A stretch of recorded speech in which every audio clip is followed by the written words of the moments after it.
So dear students, in today's lecture we are going to discuss projections on Banach spaces. तो आज के lecture में हम discuss करेंगे projections on Banach spaces. So today's first definition is if you look at this definition,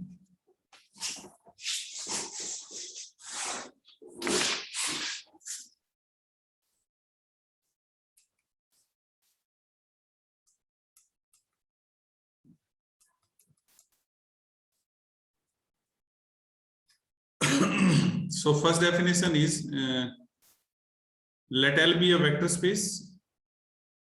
We say that X is the direct sum of its subspaces, say M and N. If every element Z belonging to L has a unique representation Z equal to X plus Y with X in M and Y in N. तो dear students, ये आप लोगों ने vector spaces के अंदर पढ़ा है कि हम we say that rather it should be L is the direct sum of its subspaces say M and N. तो ये देखिए यहाँ पे जो L है उसको लिखा गया है M, और ये जो सिंबल है ना, ये वाला, ये सिंबल किसका होता है? डायरेक्ट सम का। तो इसको डायरेक्ट सम प्रूव करने के दो तरीके होते हैं। एक तो तुम्हारे सामने लिखा है L is the direct sum of its subspaces say M and N if every element Z belong to L. आप Z L के अंदर एलिमेंट लेंगे, उसमें यूनिक रिप्रेजेंटेशन आ जाएगी as the sum of the elements of M and N. तो इसमें क्या होता है कि या तो ये यूनिक रिप्रेजेंटेशन हम इसमें शो कर दें, या ऐसा हो सकता है कि L को अगर हमें प्रूव करना है direct sum of M and N, तो उसके लिए क्या करोगे? सबसे पहले तो कोई भी एलिमेंट L का that can be expressed as the sum of the elements of M and N, and second thing what you have to prove, M and N are distinct subspaces. तो डिस्टिंक्ट सबस्पेसेस वो तभी होंगे जब उनमें सिर्फ और सिर्फ कॉमन एलिमेंट क्या आएगा? जीरो आएगा। क्योंकि बच्चों सबस्पेस है वो वेक्टर स्पेस होगा, वेक्टर स्पेस होगा तो आपको पता है उसमें एडिटिव एबिलियन ग्रुप होता है, एडिटिव एबिलियन ग्रुप होंगे तो इसका मतलब जीरो तो उसके अंदर आएगा। कई बच्चों को ये डाउट रहता है कि भाई M और N जो हैं ये हमारे पास डिसजॉइंट कब आएंगे? तो सेट थ्योरी में जब आप जाते हैं तो वहां तो आप लोग इसकी इंटरसेक्शन को एम्प्टी बोलते हैं, लेकिन क्योंकि ये सबस्पेसिस की बात हो रही है तो दो भी सबस्पेसिस है वो डिस्टिंक्ट तभी होंगे जब उसके अंदर सिर्फ और सिर्फ कॉमन एलिमेंट क्या आएगा? जीरो आएगा। तो डायरेक्ट सम को प्रूव करने के दो तरीके हैं, या तो यूनिक रिप्रेजेंटेशन दिखा दो, मतलब जो रिप्रेजेंटेशन है वो यूनिक है, उसके अलावा कोई रिप्रेजेंटेशन नहीं होगी, और Z को एक्सप्रेस कर सकता है as the sum of X and Y where X belongs to M, Y belongs to N। उसके बाद हम डिफाइन कर रहे हैं बेसिकली, क्योंकि हम बात कर रहे हैं प्रोजेक्शन की, तो प्रोजेक्शन के लिए हम देखो स्टार्ट करें डिफाइन अ मैपिंग। तो मैपिंग बच्चों हमने जो ली है इधर वो ली है P from L to L, P from L to L। तो L ध्यान रखना है यहाँ पे वेक्टर स्पेस है, और डिफाइन इसको कैसे कर रहे हैं? PZ equal to X, PZ equal to X। then P is a linear transformation। P को आप LT इजीली प्रूव कर सकते हो, इन शॉर्ट हम लीनियर ट्रांसफॉर्मेशन उसको LT बोलेंगे। then PZ equal to Z if and only if Z belongs to M, first condition। PZ equal to 0 if and only if Z belongs to M। P is idempotent, that means to say P square जो है वो P के equal आना चाहिए। तो वो explanation हमने यहाँ पे भी दी है। P square Z equal to हम कैसे कंप्यूट करेंगे? कंपोजिशन ऑफ मैपिंग से आप इसको याद कीजिए, P of PZ, but this PZ हमने डिफाइन किया इधर बच्चों X के इक्वल, तो ये आ जाएगा PZ आ जाएगा X के इक्वल, तो ये बचेगा P of X। क्या बचेगा? P of X। and that is equal to x. But x is again pz. So what we can say that p square z equal to pz. तो अगर p square हमारे पास p के equal आ जाता है तो उस केस में हम क्या कहेंगे यहाँ पे, that is p is idempotent. p is idempotent. तो जब ये तीन कंडीशंस किसी भी लीनियर मैपिंग के लिए सेटिस्फाई हो जाती है, these 1 2 3 conditions, then we say that this p is a projection on the linear space L. तो प्रोजेक्शन के लिए बच्चों ध्यान रखना, pz है वो z के इक्वल होगा if and only z belongs to m. pz equal to 0 if and only z belongs to n, and p is idempotent. If these three conditions are satisfied for a linear transformation, then we can say that p is a projection on the linear space L. On the linear space L. That means to say, what we can say from the above definition, that if L is the direct sum, if L is the direct sum, look at this line, if L is the direct sum of its subspaces M and N, then there exists a linear transformation P which is idempotent, which is idempotent. But this is the case of linear spaces, or what you say, vector spaces. और जैसे हमारा जो heading है that is projections on बनाक spaces है, तो projections on बनाक spaces के अंदर जो हम प्रोजेक्शन लीनियर स्पेसेस पे डिफाइन कर रहे हैं, दैट इज जो प्रोजेक्शन हम वेक्टर स्पेसेस पे डिफाइन कर रहे हैं, उससे एडवांस्ड एक कंडीशन और डाल दी जाती है जो प्रोजेक्शन होती है बनाक स्पेसेस के अंदर, that is P is also continuous. P in conditions को सेटिस्फाई करने के साथ साथ P कंटीन्यूअस भी हो तो वो प्रोजेक्शन किस पे बन जाएगी, बनाक स्पेसेस पे instead of linear space. Because you know very well that when we talk about Banach spaces, then it is a complete non-linear space. Rather, it is a linear space, but there should be defined something norm. After that, we can prove with the help of norm that space as a non-linear space. And with the completeness, we can prove that that normal space is Banach space. So if you look at the last two lines, but however, in case of Banach spaces, more is required of a projection than more linearity and idempotence. Means to say, just like we are taking in vector spaces or these linear spaces, that P is linear as well as P is idempotent. But we require more in case of Banach spaces. So be careful in writing the definition in exam, that examiner is asking about the projections on linear space or Banach spaces. If it is up to linear spaces, then the definition on this screen is complete. So if you look at the next slide, keep in mind the last two lines, that however, in case of Banach spaces, more is required. And then what is more? So look at the definition. A projection on a Banach space is a projection on B. Just like there we were taking L as a linear space. And because it is Banach space, so we are denoting it by B. So a projection on a Banach space is a projection on B in the algebraic sense. Algebraic sense means to say that must be linear and idempotent, which is also continuous. So this is the extra condition when we are talking about projection on Banach spaces. So you must remember this condition when we are talking about projection on Banach spaces. So with these two conditions, linear and idempotent, that P must be continuous. P must be continuous. So with the help of these two definitions, if you look at this paragraph, what we are writing here, it follows from the above discussion that if B is the direct sum of its subspaces M and N, then there exists a linear transformation P which is idempotent. जैसे हमने वहां पे L को बनाया था बच्चों direct sum, तो हम यहाँ पे क्या कर सकते हैं, B को B that can be written as direct sum of M and N.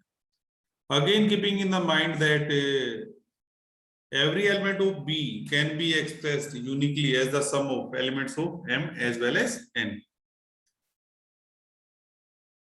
तो इसके बिहाफ पे बच्चों जो थ्योरम है जो हम प्रूव करने जा रहे हैं प्रोजेक्शन के लिए, this is the first theorem.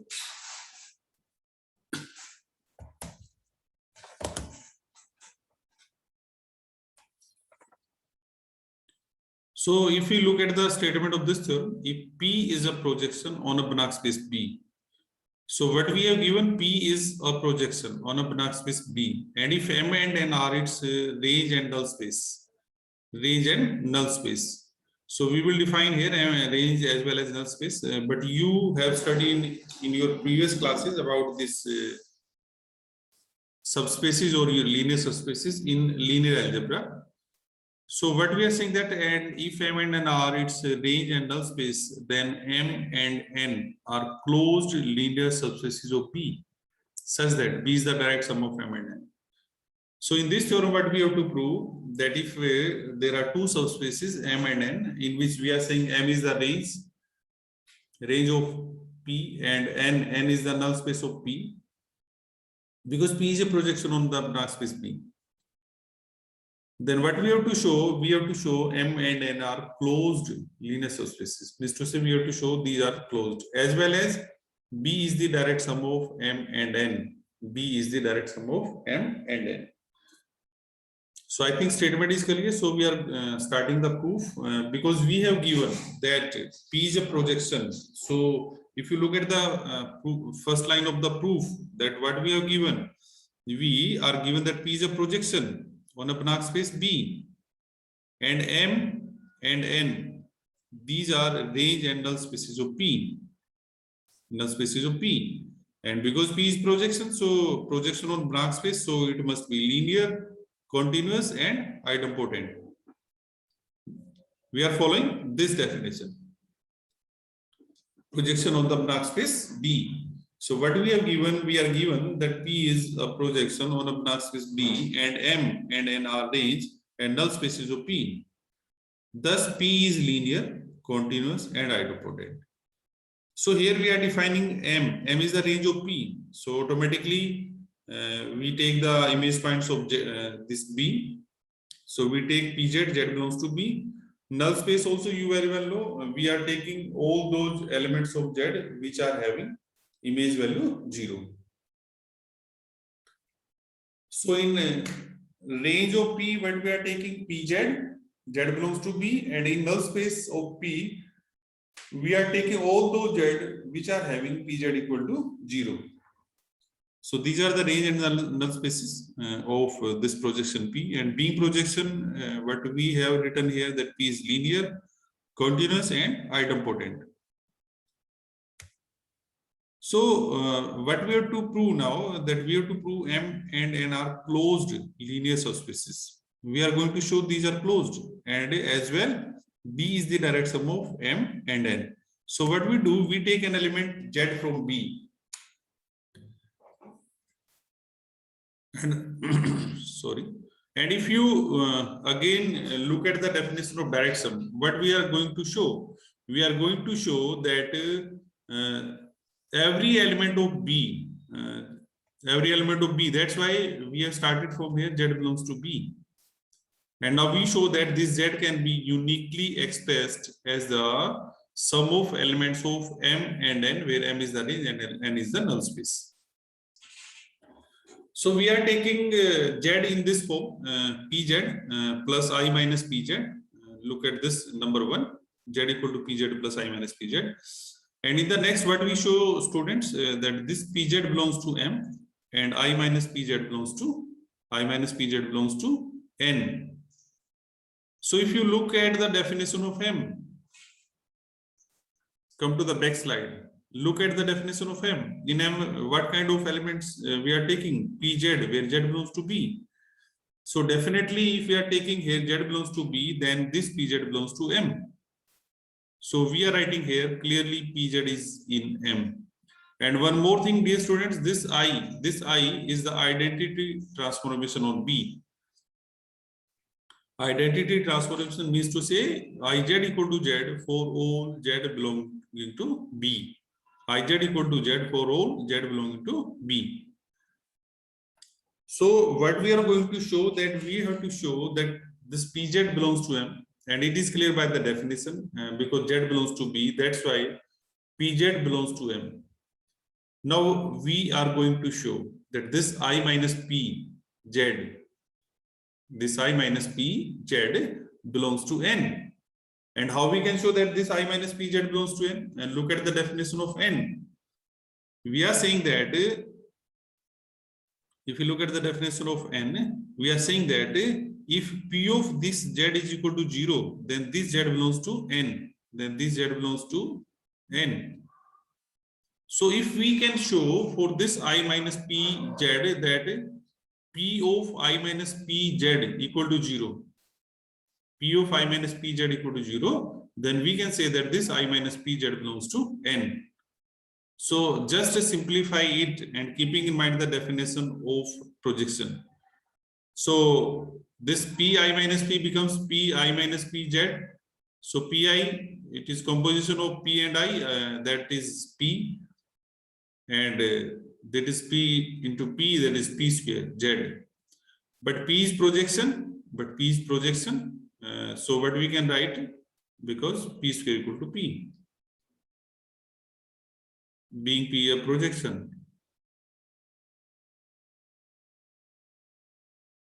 being P a projection, being P a projection.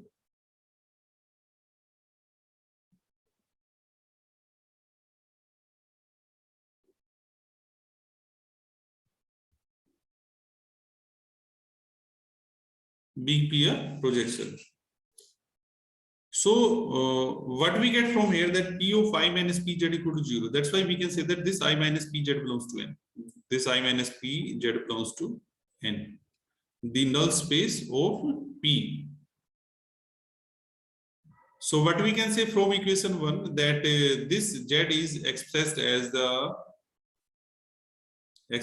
sum of elements of M and N, because this Pz belongs to M, and we have shown that this I minus Pz belongs to M. So look at these lines. Therefore, equation 1 gives a decomposition of Z according to the subspecies M and N. And here we are showing that this decomposition is unique. Why we are saying unique? Because if we have another representation as Z equal to X plus Y, X belongs to M, Y belongs to N. So what we have in equation 1, we have Z equal to Pz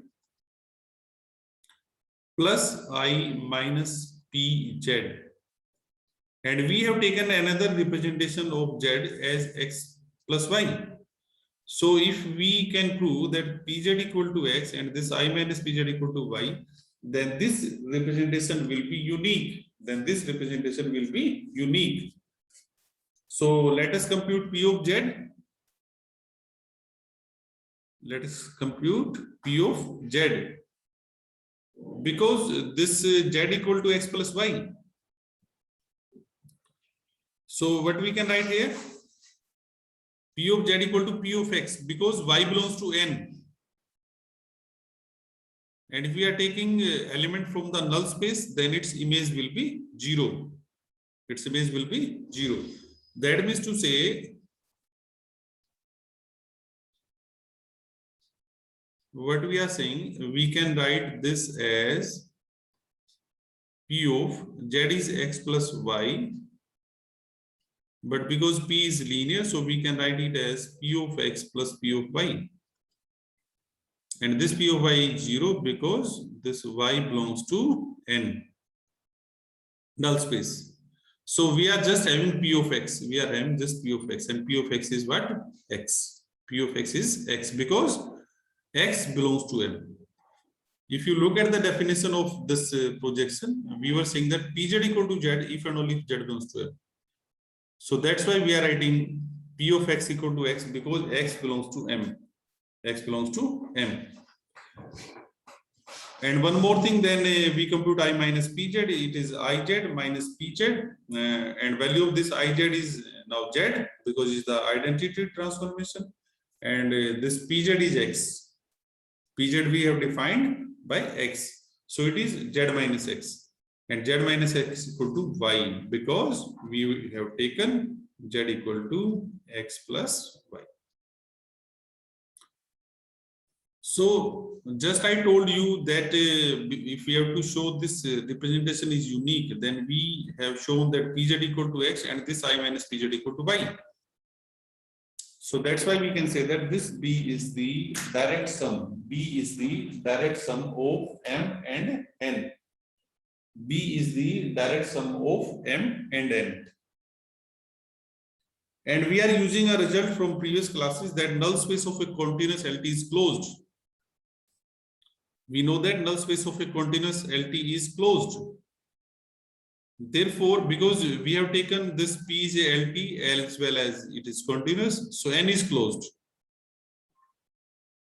So for N, we can apply this result that null space of a continuous linear transformation is closed. So dear students, if you look at this P is a projection and beam projection is linear. It is linear.